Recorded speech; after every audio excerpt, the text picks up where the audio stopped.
Assalamualaikum warahmatullahi wabarakatuh. Saya Tri Andrianto dari Teknik Elektro semester 5. Saya akan mempresentasikan dasar-dasar mikroprosesor.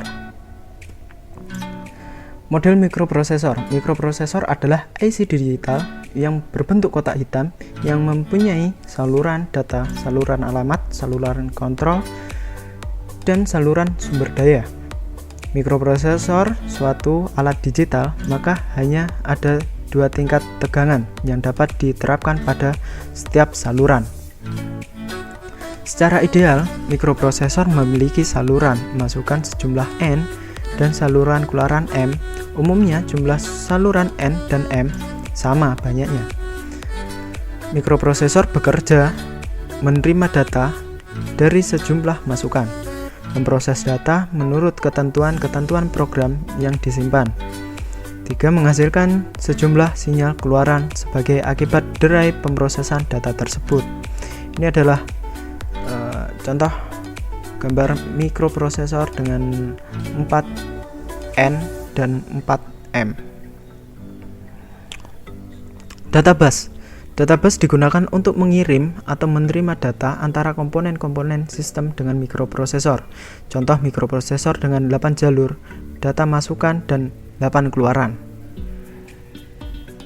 Databus, metode untuk menghemat jumlah kaki atau pin dalam sebuah IC dapat dilakukan dengan menggabung sebuah port sebagai masukan data sekaligus sebagai keluaran data.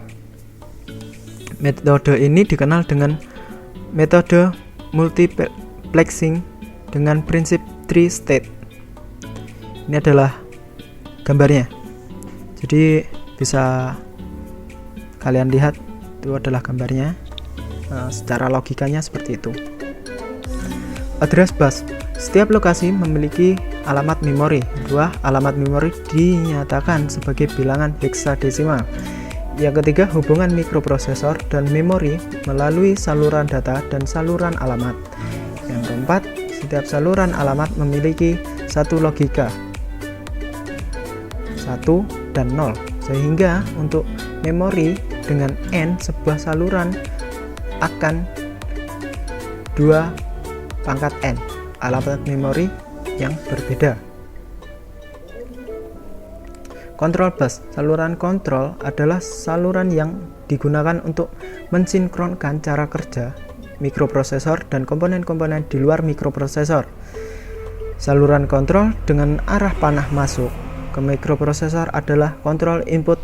Contohnya VMA, valid memory address, hot, in, reset, wait, NME, burst, key, ready, dan lain-lain. Saluran kontrol dengan arah keluaran dari mikroprosesor adalah kontrol output.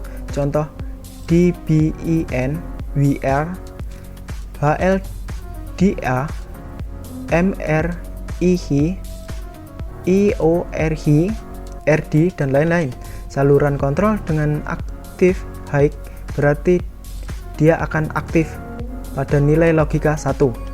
Artinya pada saat itu memberitahukan pada komponen di luar mikroprosesor bahwa info alamat yang terdapat pada saluran alamat adalah benar. Memori merupakan komponen pokok yang harus ada pada setiap sistem mikroprosesor. Dalam sistem digital, memori adalah kumpulan dari beberapa sel latch yang dapat menyimpan informasi. Dalam hal ini, memori adalah rangkaian elektronik yang dapat menyimpan dan memberikan atau menyajikan kembali data atau informasi.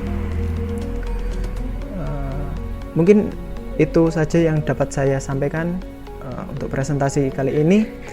Sekian dari saya. Wabillahi taufiq wal hidayah. Wassalamualaikum warahmatullahi wabarakatuh.